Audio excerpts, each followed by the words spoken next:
सभी शिक्षकों को नमस्कार। दीक्षा ऐप के माध्यम से अगले चरण के प्रशिक्षण में आप लोगों का एक बार हार्दिक स्वागत है। यह प्रशिक्षण 1 नवंबर से 30 नवंबर के बीच में आपको करना है। इस प्रशिक्षण का नाम है बच्चों की सीखने की प्रक्रिया को समझना।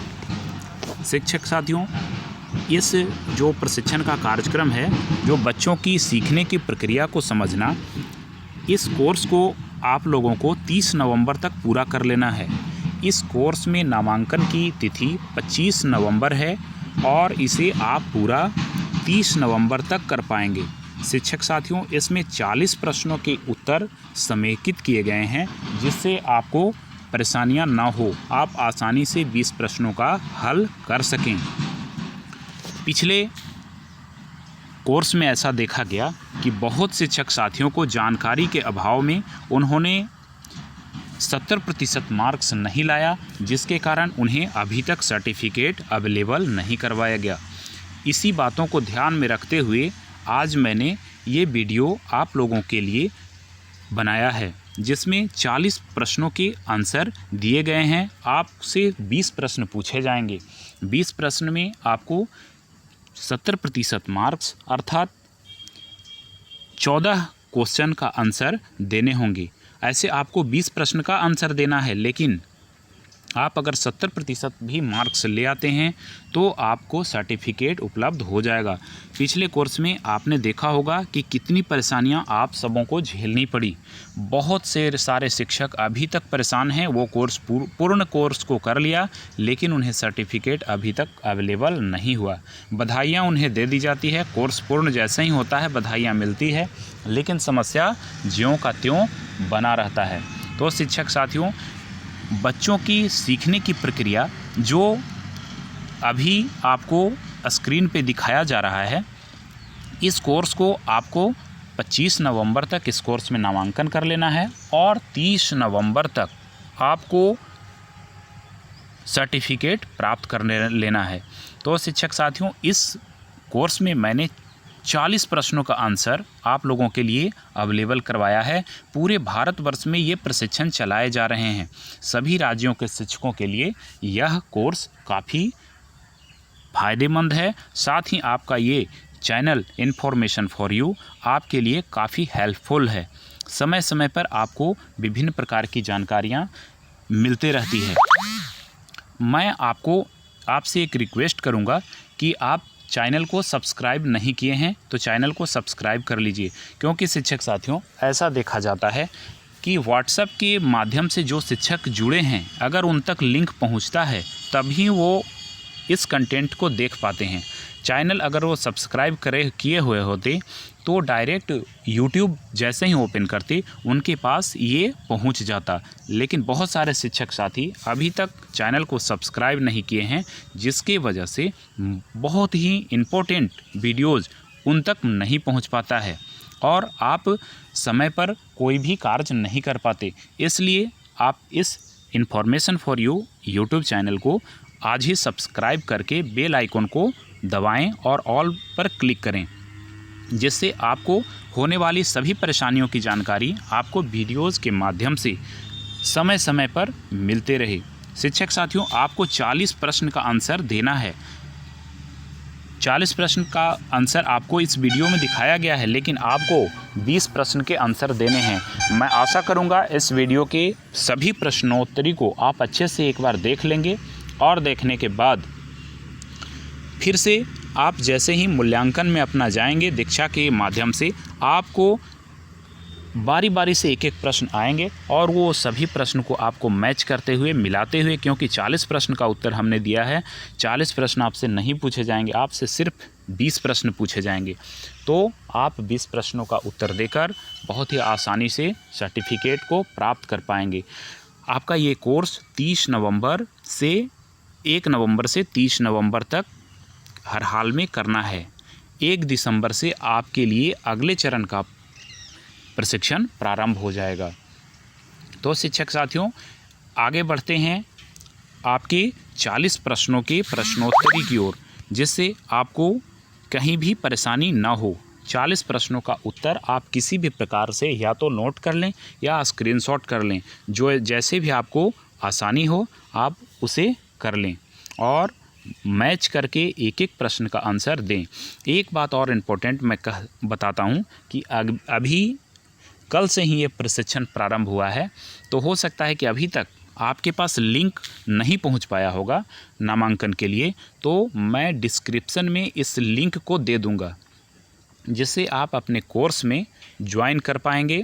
उस लिंक को टच करके कोर्स में ज्वाइन कर पाएंगे और प्रशिक्षण को प्रारंभ कर पाएंगे। शिक्षक साथियों, मैं थोड़ा सा यहाँ जानकारी दे दूँ कि आप डिस्क्रिप्शन को कैसे ओपन करेंगे। डिस्क्रिप्शन को ओपन बहुत सारे शिक्षक साथी जानते हैं, लेकिन कुछ साथी नहीं जान पाते हैं। तो आइए मैं बता देता हूँ। आप यूट्यूब में चलते हैं, आप यूट्यूब को ओपन करेंगे। आपका जैसे ही यूट्यूब ओपन होगा, डिस्क्रिप्शन में कहाँ आपको ये लिंक मिलेगा, मैं उस चीज़ को आपको दिखा देता हूँ। तो जैसे ही आपका यूट्यूब ओपन होगा, ओपन होने के बाद जैसे ही आपको वीडियो प्ले होगा, थोड़ा सा सर्वर नेटवर्क प्रॉब्लम के कारण ये समस्या आ रही है, कृपया इंतज़ार थोड़ा सा कर लीजिए। तो आप देखिए, आपके सामने यहाँ पे देखेंगे दाहिने कोने पे ये वीडियो जब चालू हो जाएगा आपका, तो ये यहाँ पे ये इस प्रकार का मार्क्स एरो दिखा रहा है। तो आप इसे क्लिक करेंगे, यहीं पे डिस्क्रिप्शन है, सभी वीडियो में होता है और आपको लिंक मिल जाएगा। जैसे देखिए यहाँ पे ये लिंक है, तो ये लिंक हमने नेशनल अचीवमेंट सर्वे का डाला है। मैं आपको पहले का वीडियो दिखला रहा हूँ, इसलिए ऐसा है। अभी आप जब ये वीडियो देखेंगे तो आपको इस कोर्स का, जिस कोर्स को अभी आपको करना है उसका लिंक मिलेगा। आप यहाँ पर लिंक को टच करके आप इस कोर्स को आसानी से कर पाएंगे। तो शिक्षक साथियों, मैं आशा करता हूँ आप कोर्स में आसानीपूर्वक भाग लेंगे और अपने प्रश्नों का उत्तर दे पाएंगे। तो वीडियो को आगे बढ़ाते हुए चलते हैं प्रश्नों की ओर। अभी तक चैनल अगर सब्सक्राइब नहीं किए हैं तो कृपया कर लीजिए। पहला प्रश्न है आपका, खोजबीन क्षेत्र के लिए किस प्रकार की सामग्री की आवश्यकता होती है? तो इसका सही आंसर है मैग्नीफाइंग ग्लास, आवर्धक लेंस और चुंबक। नेक्स्ट क्वेश्चन, बच्चों के वर्तमान स्कूल कार्य और भविष्य के शैक्षिक और आजीविका के लक्ष्य के बीच सहसंबंध कब देखा जाता है? आंसर है जब बच्चे उस काम में शामिल होते हैं जिसमें उन्हें आनंद आता है। अगला प्रश्न है, बच्चों की आवश्यकताओं का अनुमान लगाने के 3 तरीकों के नाम क्या हैं? बच्चों की रुचि जानना, पसंद जानना, सीखने की शैली जानना। ये इसका सही आंसर है। अगले क्वेश्चन की ओर बढ़ते हैं। सृजनात्मकता बुद्धि का अर्थ है? तो इसका अर्थ है नवीन और अनापेक्षित तरीके से विचारों और समस्याओं को संबोधित करना। अगला प्रश्न है, बच्चे बेहतर कब सीखते हैं? तो इसका सही आंसर है जब स्वयं करके सीखने में युक्त होते हैं। अगला प्रश्न, बच्चे समग्र रूप से सीखते हैं का क्या अर्थ है? तो इसका आंसर है बच्चे सभी प्रकार के स्रोतों से जानकारी ग्रहण करते हैं। अगला प्रश्न, करके सीखने का अनुभव का क्या अर्थ है? तो इसका है करके सीखना। अगला प्रश्न है, पांचों इंद्रियों के नाम क्या हैं? बोलना, स्वाद, स्पर्श, सूंघना, सुनना अर्थात श्रव्य। चलते हैं अगले प्रश्न की ओर। कला के द्वारा सीखने के सही उदाहरण क्या हैं? तो इसका सही उदाहरण है आकार बनाना और गत्यात्मक पैटर्न की पहचान करना। इसके बाद अगला प्रश्न है, बड़ों के साथ परस्पर संवाद का क्या अर्थ है? तो अभिभावक और शिक्षक स्वयं बच्चों के साथ मिलकर सीखने की प्रक्रिया में बच्चों की सहायता करें। अगला प्रश्न है, चिंतनशील बनने से बच्चों को कैसे मदद मिलती है? आंसर है नई परिस्थितियों और अनुभवों के प्रबंधन के लिए पूर्व अनुभवों का प्रयोग करके। अगला प्रश्न है, बच्चों के अलग अलग सीखने के तरीके और सीखने की गति किसके फलस्वरूप होती है? तो इसका आंसर है जानकारी ग्रहण करने, परिस्थिति की समीक्षा करने और निर्णय लेने के तरीके। अगला प्रश्न है, सीखने के तरीके जानना से हम क्या समझते हैं? तो इसका सही आंसर है निजी पसंद। अगला प्रश्न है, सबसे अधिक सीखना कब होता है? तो जब सीखने में सभी इंद्रियों का उपयोग या भागीदारी हो। अगला प्रश्न है, जो बच्चे बहुत प्रश्न पूछते हैं वे कैसे होते हैं? तो वे बच्चे जिज्ञासु होते हैं। नेक्स्ट क्वेश्चन, बच्चों में कक्षा में 3 प्रकार के परस्पर संवाद कौन कौन से हैं? तो स्वयं के साथ, बड़ों के साथ और वस्तु सामग्री के साथ परस्पर संवाद। ये अगला प्रश्न की ओर चलते हैं। सक्रिय और स्वायत्तशासी ऑटोनोमस छात्र बनने के लिए बच्चों को क्या करना चाहिए? इसका सही आंसर है जिज्ञासु, पहल करने वाले, आत्मविश्वासी, खोजी प्रवृत्ति के और चिंतनशील बनकर। अगला प्रश्न है, गतिविधि रुचि क्षेत्र के सही उदाहरण क्या हैं? तो कला, खोज, ब्लॉक, संगीत। अगला प्रश्न है, कक्षा में एक ही समय में सभी गतिविधि रुचि क्षेत्रों की व्यवस्था करने के लिए स्थान की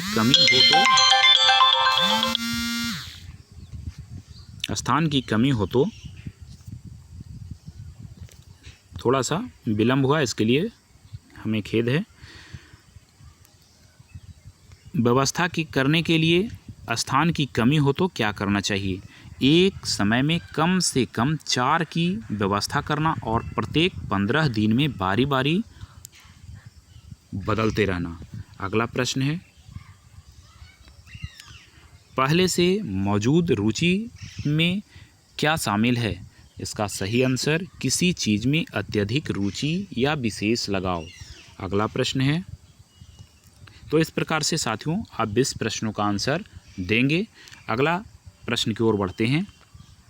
बच्चे समग्र रूप से सीखते हैं का क्या अर्थ है? बच्चे सभी प्रकार के स्रोतों से जानकारी ग्रहण करते हैं।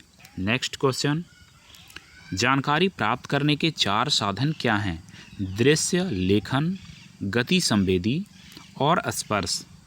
नेक्स्ट क्वेश्चन है, बच्चों के वर्तमान स्कूल कार्य और भविष्य के शैक्षिक या आजीविका के लक्ष्य के बीच सहसंबंध कब देखा जाता है?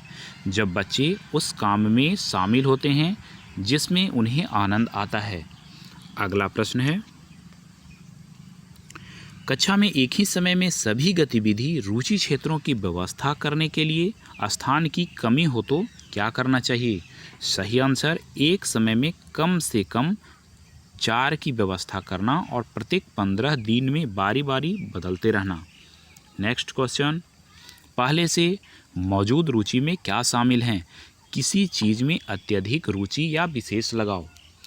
अगला प्रश्न है, कक्षा के बाहर के वातावरण, प्रकृति तक पहुंच और स्वयं करने का अनुभव किस प्रकार की बुद्धिमत्ता को प्रोत्साहित करने की उदाहरण हैं? तो इसका सही आंसर है समीक्षात्मक बुद्धिमत्ता।